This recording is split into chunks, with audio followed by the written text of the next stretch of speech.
दोस्तों आप वीडियो के माध्यम से देख सकते हैं ये कितना जहरीला कितना खतरनाक नागिन है। लेकिन जब इस नागिन का सच्चाई आप जानेंगे तो आप भी दंग रह जाएंगे, आप भी हैरान हो जाएंगे। क्योंकि दोस्तों ये नागिन उसी घर से निकली है जिस घर में मालती चौहान ने अपना पहला कदम उठाया था और जहां से मालती चौहान ने विष्णुराज के साथ अपने जीवन का शुरुआत किया था।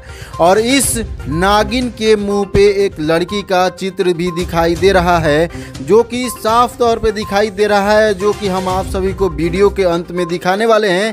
इसलिए आप सभी से रिक्वेस्ट है कि वीडियो में बने रहिएगा हमारे साथ। अगर आप भी चाहते हैं कि इस नागिन के चेहरे में देखना चाहते हैं आखिर वो कौन दिख रहा है, तो इस वीडियो को लाइक कीजिएगा और वीडियो में अंत तक बने रहिएगा हमारे साथ। चलिए दोस्तों, सबसे पहले आप सभी को बता देते हैं कि मालती चौहान के पुराने वाले घर से एक बहुत ही खतरनाक नागिन निकली, जिसके बाद पकड़ने वाले को बुलाया गया। जहां ये पकड़कर जब उन लोगों ने देखा तो साफ साफ पता चल रहा है कि इस नागिन के मुंह पे मालती चौहान का चित्र बना हुआ है। जबकि मालती चौहान के गुजरे हुए ज़्यादा दिन तो नहीं हुए, लेकिन मालती चौहान इस नागिन के भेष में अपने पुराने वाले घर को देखने भी पहुंच गई है।